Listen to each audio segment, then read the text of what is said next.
अच्छा, सीएसएस का एग्ज़ाम हो चाहे आपका प्रोविंशियल एग्ज़ाम हो, दोनों की तैयारी ऑलमोस्ट सेम होती है। अगर मैं आपको ऑनेस्टली बताऊं तो सीएसएस जो है वो इज़ कम्पेयर टू प्रोविंशियल थोड़ा सा टफ़ एग्ज़ाम है।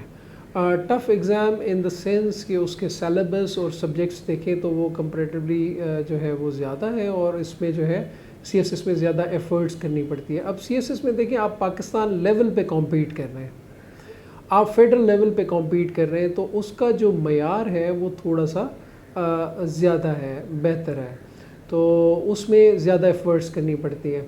और सीएसएस का जो कैंडिडेट है उसको जो है, अगर प्रोविंशियल एग्ज़ाम वो देना चाह रहा है तो वो थोड़ी सी आसानी होती है, क्योंकि वो सब्जेक्ट्स थोड़े से उनका जो सिलेबस है वो लिमिटेड है, लेकिन तैयारी इन दोनों की सेम होती है।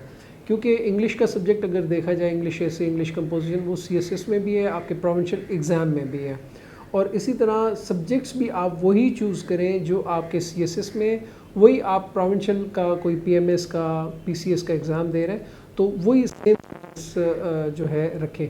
इन दोनों की ऑलमोस्ट तैयारी सेम ही होती है, और अगर वही सेम अप्रोच अगर आप लेके चलेंगे तो आप दोनों एग्ज़ाम्स जो है वो क्वालिफाई कर सकते हैं। अब कोई सीएसएस का एग्ज़ाम है या प्रोविंशियल मैनेजमेंट सर्विस का एग्ज़ाम है, इन दोनों एग्ज़ाम्स में जो की रोल है, सबसे बड़ा इम्पोर्टेंट रोल है, वो आपके इंग्लिश का है। ठीक है, आपके सारे ऑप्शनल एंड कंपलसरी सब्जेक्ट्स एक तरफ, और इंग्लिश जो है वो आपका दूसरी तरफ। अब इंग्लिश ऐसे और इंग्लिश कंपोजिशन को आपको ज़्यादा से ज़्यादा टाइम देना पड़ेगा, क्योंकि मेजॉरिटी स्टूडेंट्स जो है वो यहीं आके फ़ेल हो जाते हैं। बहुत सारे कैंडिडेट्स हम देखते हैं 700 प्लस स्कोर ले जाते हैं, ऑप्शनल में भी और कंपलसरी मिला के काफ़ी अच्छा स्कोर ले जाते हैं, लेकिन कहीं ना कहीं वो आगे इंग्लिश ऐसे में फ़ेल हो जाते हैं, इंग्लिश कंपोजिशन में फ़ेल हो जाते हैं।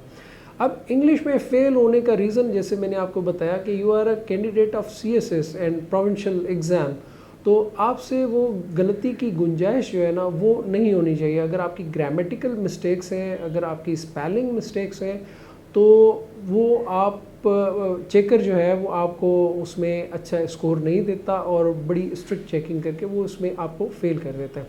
अब देखा जाए कि इंग्लिश को कैसे हम अटैम्प्ट कर सकते हैं। अब इंग्लिश किसी भी बिगनर के लिए, चाहे वो लेटर स्टेज पे है, इसके लिए आपको जो है ना राइटिंग प्रैक्टिस करनी है।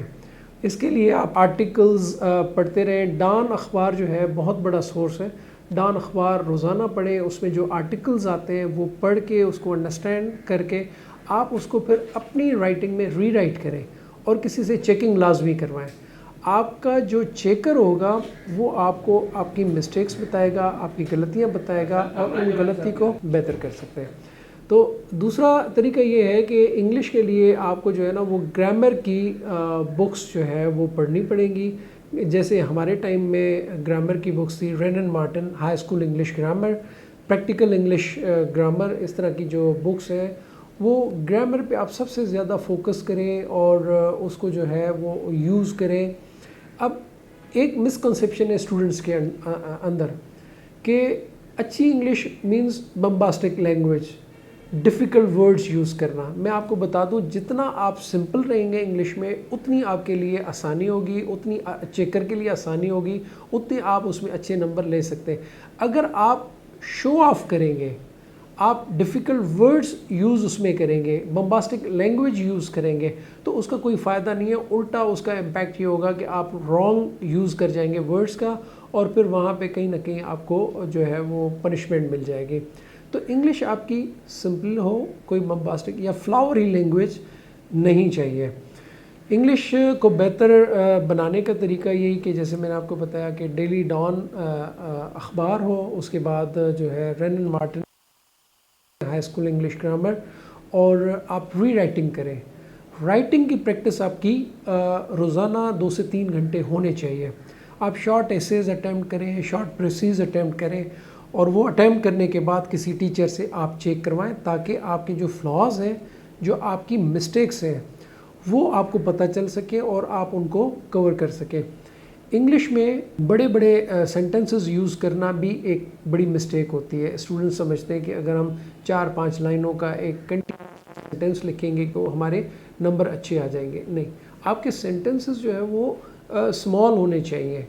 ایک لائن کا سینٹنس ہونا چاہیے، وہ اٹریکٹیو ہونا چاہیے، نہ کہ یہ کہ آپ اسٹارٹ دیں اور فل اسٹاپ کہیں پہ آ نہیں رہا، وہ ہاف پیراگراف چلا جاتا ہے، اس میں کئی ساری آپ مسٹیکس کر جاتے ہیں، پنکچویشن مسٹیکس کر جاتے ہیں، انکمپلیٹ سینٹنسز اور کمپلیکس سینٹنسز کی آپ غلطیاں کر جاتے ہیں۔ تو آپ کی انگلش جو ہے وہ سمپل ہونی چاہیے، شارٹ سینٹنسز ہونے چاہیے، اور پھر جو آپ کو ٹیچر آپ کی غلطیاں بتائیں ان غلطیوں کو آپ نے ریموو کرنا ہے، ان کو کور کرنا ہے۔